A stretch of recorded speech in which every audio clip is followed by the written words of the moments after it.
Então, que Deus em Cristo, mais uma manhã, possa continuar nos abençoando. Livro do profeta Jonas, ainda no capítulo 1, o verso 11 até o 15. Livro do profeta Jonas, do verso 11 até o 15, que diz assim: E disseram-lhe, que faremos nós para que o mar se acalme? Porque o mar se elevava e engrossava cada vez mais. E ele lhes disse: Levantai-me e lançai-me ao mar, e o mar se aquietará. Porque eu sei que por minha causa vos sobreveio esta grande tempestade. Entretanto, os homens remavam, esforçando-se para alcançar a terra, mas não podiam, porquanto o mar ia se embravecendo cada vez mais contra eles. Então clamaram ao Senhor e disseram: Ah, Senhor, nós te rogamos, não pereçamos por causa da vida deste homem, e não ponha sobre nós o sangue inocente, porque tu, Senhor, fizeste como te aprouve. O verso 15. E levantaram Jonas e o lançaram ao mar, e cessou o mar da sua fúria. Então esse trecho aqui vai estar mostrando as coisas que acontecem após os marinheiros terem lançado sorte, e por intermédio daquele lançar sortes, ficar ali evidente que a culpa da tempestade era de Jonas, da omissão de Jonas. E é interessante que quando eles chegam àquela conclusão de que Jonas era o culpado de tudo aquilo que estava acontecendo, o que é que eles fazem? As escrituras nos dizem que eles fazem uma pergunta a Jonas: e o que é que a gente tem que fazer agora para que o mar se acalme? As escrituras nos dizem que Jonas ele dá uma sugestão: me lancem ao mar, porque a culpa é minha.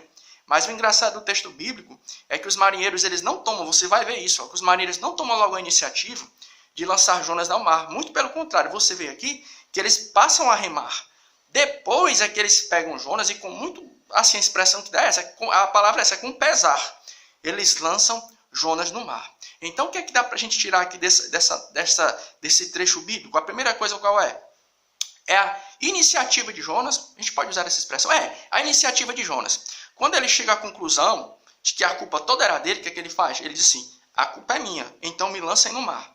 Então o que a gente aprende aí? Havia um problema. Que problema era esse? A tempestade que era vinda de Deus, que era um tipo de juízo de Deus por causa da desobediência de Jonas, da omissão de Jonas, estava quase partindo o barco no meio. Aí surge um problema. E Jonas, ao descobrir que o causador daquele problema era ele, o que é que ele faz? Pessoal, me joguem no mar. Aí o problema cessa. O que é que a gente vê aí? Ó? O que de interessante nós tiramos nesse trecho bíblico, quando a gente para meditar? É que o problema foi sanado depois que o quê? Que o culpado ele reconheceu que estava errado. Ou seja, a gente pode tirar uma fórmula disso aí. Qual é a fórmula? É a seguinte, né? Para se dar início à resolução de um problema, os problemas vão começar a se resolver quando a gente reconhece que a gente errou.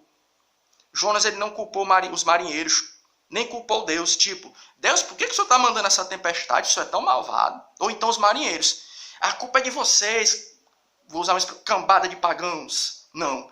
Jonas ele fez o quê? A culpa é minha. Me lancem ao mar. E a tempestade cessou. A gente tira uma fórmula daí, uma fórmula interpretativa. Qual é? É que para se dar início à resolução de um problema, tudo começa com o quê? Com o ato da gente confessar que a gente errou. A gente reconhecer que a gente cometeu uma falha. E é bacana que quando você vê no Velho Testamento, como por exemplo, o próprio profeta Daniel, né? Neemias, quando ele retorna para Jerusalém, e ele faz aquela oração antes dele dar início à reconstrução das coisas, quando eles estão orando e intercedendo, eles não oram pelo pecado dos outros, não. Eles oram de que maneira? Você pode checar depois, você pode conferir. Quando os grandes personagens bíblicos do Velho Testamento, quando eles vão dar início a alguma coisa, para reestruturar alguma coisa, eles oram, sabe por quê? Não somente pela vida dos outros, mas por eles também. Você já reparou que às vezes quando a gente está orando pelos outros, a gente só ora pela culpa dos outros? Senhor, perdoa fulano, perdoa cicrano. E a gente não ora pela gente, reconhecendo que também nós somos falhos. Ou seja, para se dar início a uma restauração, tudo começa com o quê? Com o ato da gente reconhecer que a gente erra.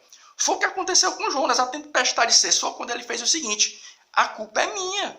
A culpa é minha, fui eu que errei. Ele não botou a culpa nos... a culpa é de vocês, marinheiro, porque vocês estão adorando outros deuses. Ou então, Deus, a culpa é tua, Deus, porque tu mandou essa tempestade. Ele simplesmente teve o quê? A atitude, ele foi humilde em reconhecer que ele errou. Então, que nesta manhã nós também possamos estar munidos disso. nós possamos todo dia reconhecer que a gente comete uma falha. E que às vezes as consequências das nossas falhas, das nossas omissões, é o quê? São problemas. E às vezes a gente fica assim, né? Às vezes o problema vem, a gente, poxa, cara, né? Bota a culpa em um e outro, a culpa é de fulano, é de ciclano, né? Mas a gente vê que para dar início a uma restauração, que foi o que aconteceu aqui, e a resolução de um problema, tudo começa com o quê? Fui eu que errei. Foi o que aconteceu com Jonas. Aí o que é interessante? Ó?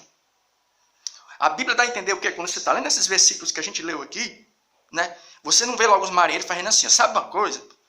Você merece, sabe o que é ir pro mar mesmo, vamos te arremessar agora. Não, você vê que eles ficaram hesitantes. Eles até tentaram resolver o problema sem lançar Jonas ao mar. A Bíblia diz o quê? Que eles começaram a remar. Eles não atenderam logo a sugestão de Jonas, não. Sabe uma coisa? Tu tá errado mesmo. Sabe o que é que nós vamos fazer contigo? Vamos te lançar no mar. Não. Eles tentaram resolver a situação sem haver a necessidade de sacrificar a vida de Jonas. Aí tu já viu quando a pessoa dá uma lição de moral na gente sem falar, somente com atitudes? Isso serve para os Messias também. Qual é a lição de moral que esses marinheiros deram em Jonas? Qual é? É porque os marinheiros eram pessoas que não eram crentes no nosso Deus. Eles adoravam outras divindades. E tiveram mais misericórdia do que Jonas. Por quê? Porque eles tiveram pena. A expressão é essa, eles ficaram com pena de Jonas. Mas não vamos lançar você no mar, não. Vamos tentar resolver esse problema aqui sem precisar de sacrificar. Eles só sacrificaram Jonas depois que viram que Jonas realmente não tinha jeito, tinha que fazer, ainda foi com muito pesar. E Jonas, você vê que quando ele vai pregar em Nínive, ele não foi pregar em Nínive por quê? Porque ele queria mais é que o povo fosse fulminado. Aí, ó, o que é que a gente pode tirar de uma fórmula, uma fórmula aplicativa? Olha o que eu estou inventando aqui, uma forma de aplicação. Parou para pensar? Uma pessoa que não comunga da nossa fé, tendo mais misericórdia do que a gente às vezes diz que somos crentes num Deus vivo, em Jesus Cristo, e às vezes uma pessoa que não comunga nem da nossa fé, às vezes tem mais misericórdia do que a gente. Foi o que aconteceu com os marinheiros. Os marinheiros não lançaram logo Jonas no mar, não. Eles tentaram resolver a situação, você pode ler o texto, sem lançar Jonas, sem atender a sugestão dele. Como se ele dissesse assim, não, vamos tentar resolver isso aqui, sem tentar te sacrificar. Talvez se fosse Jonas no lugar dos marinheiros, sabe uma coisa? Vamos acabar com tudo mesmo, vamos te lançar você aqui no mar. Já parou para reparar como é isso? Uma pessoa que não comunga da nossa fé, tendo mais misericórdia do que a gente, foi o que aconteceu com os marinheiros. Os marinheiros, eles não comungavam da fé de Jonas. Eles não acreditavam no Deus que a gente diz que a gente serve. E eles tiveram mais misericórdia do que Jonas. Por quê?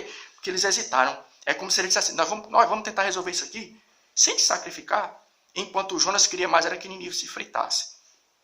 Irmãos e irmãs, se está faltando misericórdia da nossa vida, a gente tem que fazer uma autoanálise do que está acontecendo. Que Deus é este que a gente está servindo. Uma pessoa que não comunga da nossa fé, tendo mais misericórdia da vida de alguém do que a gente, não desejando o fim trágico de alguém, eles hesitaram em sacrificar Jonas. Eles não foram assim, eles não fizeram logo assim, não. Vamos acabar contigo, porque a culpa é tua mesmo. Enquanto Jonas queria mais era que Nínive se fritasse. Que Deus em Cristo essa manhã ele possa trazer um momento de reflexão para a nossa vida. Para ver se fazer uma autoanálise da fé que nós estamos professando. Porque, irmão, aí já é o cúmulo, viu? Uma pessoa que não comunga da nossa fé, não serve ao Deus que a gente serve, aparentando ter mais misericórdia do que a gente, que foi o que aconteceu com os marinheiros que estavam ali no barco em que Jonas estava, que eles adoravam outras divindades, já está na hora da gente fazer uma autoanálise e ver que cristianismo é esse que a gente está vivendo. E que Deus em Cristo continue abençoando as nossas vidas, em nome de Jesus Cristo. Amém.